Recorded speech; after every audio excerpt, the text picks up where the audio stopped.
Thank you for being here. Thank you for having me. We are tremendously honored to have you here tonight. And yeah, you can applaud that. You can applaud that. This is really, this is what we work for year after year. How do you feel about this? It's an unbelievable honor, to be able to come back and my city recognize me, and be able to come back and give back to the city and give, help out with the YMCA and with the youth and stopping the violence and all of that stuff. It's an unbelievable honor. And I would like to thank the YMCA and the Board of Directors and the City of Plainfield for having me tonight. It's our pleasure. It's our pleasure. We were at the YMCA yesterday, and we were in a room full of screaming little kids. Yeah. Now, all right here. Yesterday kind of came out of left field. I didn't know I was supposed to talk to the kids, but it was great. I caught their attention. I had a million questions, couldn't answer them all. Right. What was your favorite question that you got yesterday? Because I heard a bunch of them. My favorite question. You got who taught you how to play football twice? Yeah, I got that one twice. I got, if I didn't play for the Buffalo Bills, who would I play for next? Right. Why don't you tell, who would you play for? Of course I had to tell them it was the Giants, Yeah. Now, I know there's some Jets fans in here that are a little disappointed with that, but if it makes any difference, he inspired a room full of kids, and hopefully one of those kids will try out for the Jets when they get to be his age.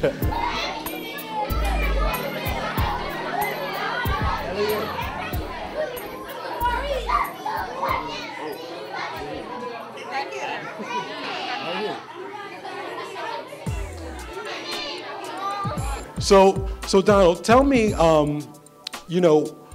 when you were in high school, did you know that you wanted to play football? And if so, tell me a little bit about that process.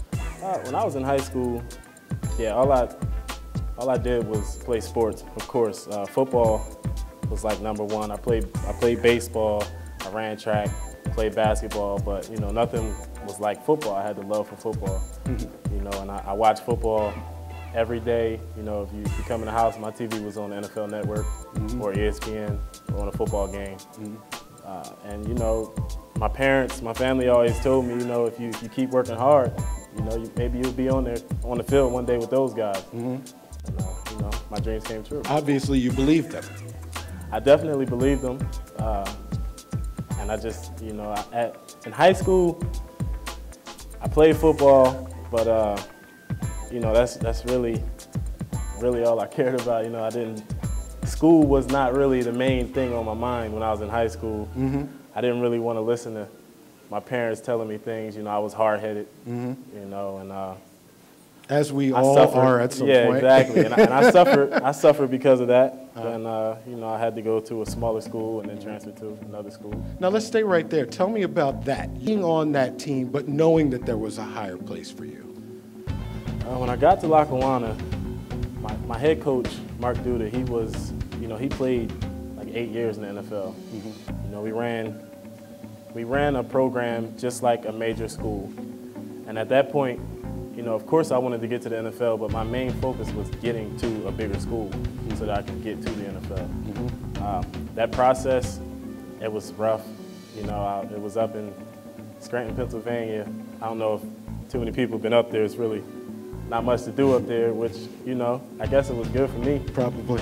Yeah, it was good for me. I stayed out of trouble, changed my whole, my GPA and everything, changed that all up and made the dean's list every semester. And, from there, I moved on to another school. And that other school was? Youngstown State. And that's really where you began to open up as a player and as a leader, right? Yeah, it was kind of messed up, when at Lackawanna, once again, I had a lot of schools come watch me. And Ole Miss, University of Mississippi, they offered me a scholarship. And I was going to go there, even though, a lot of people didn't want me to go there. I was gonna go down there, and their whole coaching staff was fired after, I received the scholarship and, told them that I was gonna come there. The whole staff was fired, and the next coaching staff came in. He didn't want any guys from JUCO. Right. So at that point, it was too late. All of the rest of the schools, they moved on. They took other guys, and Youngstown came along. They had, winning tradition. So, that's when I said, if I'm good enough, they'll find me. Your words have now become a mantra to me. Mm-hmm. And if I am good enough, they will find me. Yep. So thank you for that. Oh, thank you.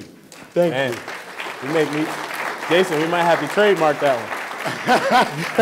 Yeah, that's right. Yeah. So tell me about some of your aspirations right now. What do you hope to do with your career right now? Right now, I'm still trying to establish myself in the NFL. I had a great season for an undrafted rookie free agent. I had a great season. I ended up starting, the whole second half of the season. I played a lot of special teams. From what my agents tell me, the team, the general manager, the coaches, everybody, they love me up there. But, I would like to be, a number 1 or 2 receiver in the NFL. And right now, I'm working hard every day to make it to that. Of course, I want to make it to the Pro Bowls. I want to be the best, really.